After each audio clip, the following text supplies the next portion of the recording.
Welcome back, everyone. It is a Mental Health Wednesday. We get our free therapy on Wednesdays. We love it. So I don't know about you, but growing up, it was probably a little bit simpler.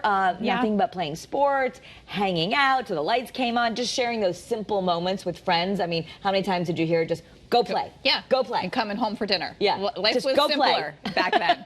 Well, we're here with Dr. Laura Saunders from the Institute of Living, who is telling us why friends are so important in the lives of children. Hello there. Thanks for joining us. Hello, friends, and happy Wednesday. Yes, we're happy to have you here. You know, and I think we all understand that friends are really important, but it's also stressful because we've had a pandemic, or maybe you just have those kids who don't have the easiest time making friends. So you're going to help us with that.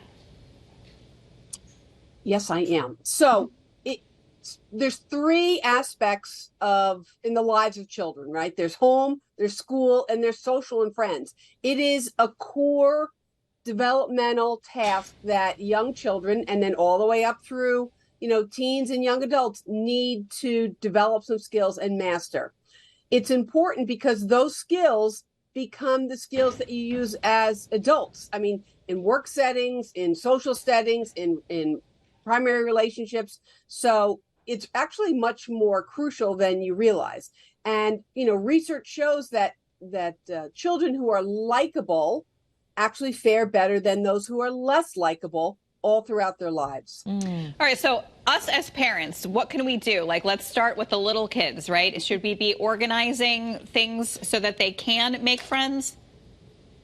So, yeah, I do kind of break it down developmentally, and, and I don't want to go against what I usually say, which is that parents need to step back a little bit, right? But so it is doing some modeling with your kids, with young children, right? What's taking turns? It's Billy's turn, now it's Mary's turn, now it's John's turn, right? What's taking turns?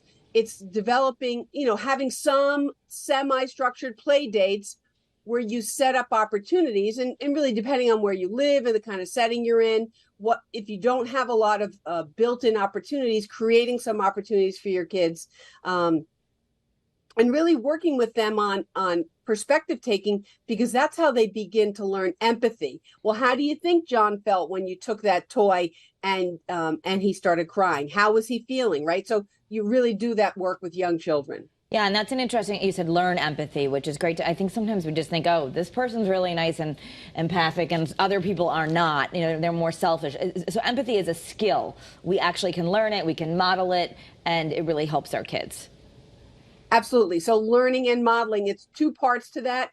So doing some teaching, but we're not talking about daily lessons here. We're talking about opportunistic teaching, where there's an opportunity and you step into it and you say, well, how do you think your friend felt when she fell on the ground? How did that make her feel? Right. So it's using some of those opportunities. Then we get to middle school, Yeah, right? So we both have middle schoolers and high schoolers, and I actually feel like the friend thing has gotten a lot harder as the kids have gotten older, and I think social media has a lot to do with that too. So, how can Kara and I and everybody else in the same thing, how can we navigate those tough times when they're feeling like left out?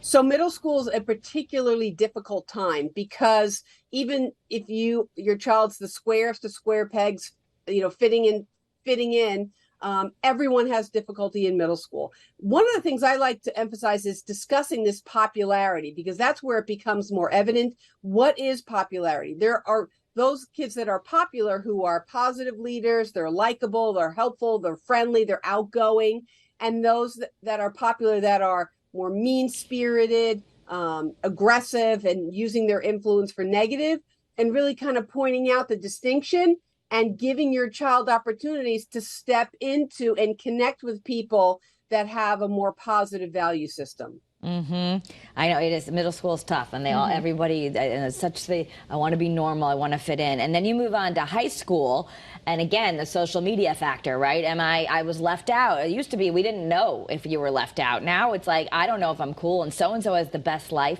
But you say we should really normalize that high school is difficult, and it's normal to feel insecure, which we all know, but maybe these kids don't think it's normal. So you're right that social media has changed this whole developmental platform, because typically a couple kids would get together and no one would know, but now there's Instagram and Snapchat and all these other platforms where everyone knows that these two friends got together and didn't include the third friend or the fourth friend. So it's really talking about self-confidence, normalizing that everyone feels insecure. They just don't show their insecurities. It's okay to be insecure. That doesn't mean we don't work on opportunities to build confidence, but everyone feels insecure. And it's also about, I mean, adolescence is really about identity development. Who am I? What's important to me? What are my values? Who do I want to be connected to? So really helping with some of that values clarification as your teen moves forward. Yeah, and I think it's important to reassure that even the kid that you think is the most popular has some insecurities, right? Nobody has it completely figured out. No one has it completely figured out. And it's reminding your children about that, because they look at their peers and they think, oh, they have it all, right? Social comparison. Social comparison is never helpful. But they say, oh, well, this person has it all or this person has it all. No, everyone carries their insecurities. Some people carry them and hide them better, but all teens have their insecurities. And it's not about, tapping into those insecurities. It's just realizing that you're not alone. Yeah. Yeah. Great advice and great conversations to have around the dinner table tonight. Thank you so much, Dr. Saunders. Please take care. You too.